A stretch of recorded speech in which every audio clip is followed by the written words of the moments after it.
Hello အားလုံးပဲမင်္ဂလာပါကျွန်တော်ရဲ့ playlist ထဲကိုရောက်လာတဲ့သချင်းများအစီအစဉ်မှပြန်လည်ကြိုဆိုပါရစေဒီနေ့ကျွန်တော်ပြပြပေးမယ့်သချင်းလေးကတော့အချစ်သချင်းလေးပါဒီသချင်းလေးကလည်းပေါ်ကနေပြီးတော့ကျွန်တော် sharing လုပ်ရတဲ့သချင်းလေးပေါ့တရက်လေးကြောက်ပေါ်ကထုံးစံတိုင်းတကယ်ချင်းဆိုင်ကိုလာရင်လည်းကျွန်တော်နဲ့တွေ့တယ်။ပြီးရင်ကျွန်တော်တို့စကားကြီးထိုင်ပြောကြတယ်ပေါ့။အဲ့ဒါနဲ့ကျွန်တော်လည်းအိမ်ကိုလွမ်းတဲ့အကြောင်းနေမိသားစုလွမ်းတဲ့အကြောင်းကျွန်တော်ပြောမိရော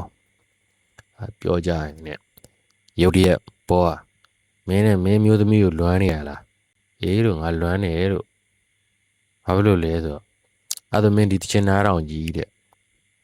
မင်းပထမဆုံးမင်းမျိုးသမီးကိုဆက်တွေ့တဲ့အခြေအနေကိုမင်းပြန်ရောက်သွားတဲ့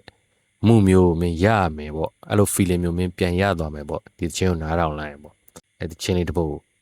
ပြရတယ်ပေါ့တချင်လေးနာမည် The Lady in Red ဆိုတော့ Christy Bragg ကနေပြီးတော့ရေးဖွဲ့ပြီးတော့ဒီဆိုထားတာပေါ့1986ခုနှစ်လောက်မှာ Christy Bragg ကသူ့ရဲ့မျိုးသမီးနဲ့ဆက်တွေ့တဲ့အဖြစ်အပျက်ကိုသူပြန်လဲအမှတ်ရအောင်လို့ရေးဖွဲ့ခဲ့တဲ့သချင်းလေးပေါ့ဒီချစ်ချင်းလေးကချစ်စရာတော့ကောင်းတယ်ချင်းထဲမှာဆိုရင် Christy Bragg ကသူ့မျိုးသမီးကိုဆက်တွေ့တဲ့အချိန်မှာသူ့မျိုးသမီးကအနီရောင် red dress လေးကိုဝတ်ဆင်ထားတယ်အဲ့လိုပုံစံမျိုးလေးပေါ့ပြီးရင်ထဲမှာ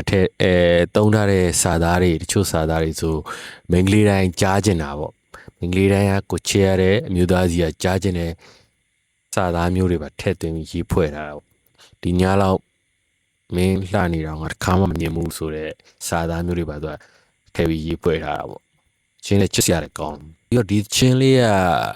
ဒီနိုင်ငံပေါင်း20ကျော်မှာသူကနံပါတ်1ကိုပဲသူကအချိန်တစ်ခုအနေနဲ့ရှိခဲ့တဲ့ချင်းလေးပေါ့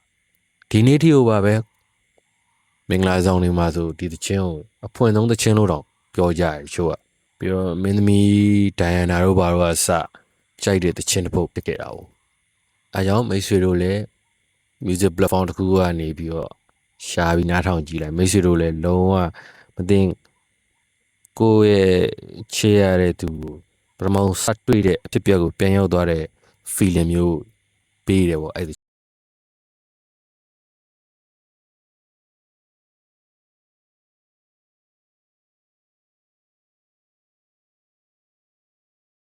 ချင်းမျိုးချပြမလဲဆိုတော့စောင့်ကြည့်ရင်းနဲ့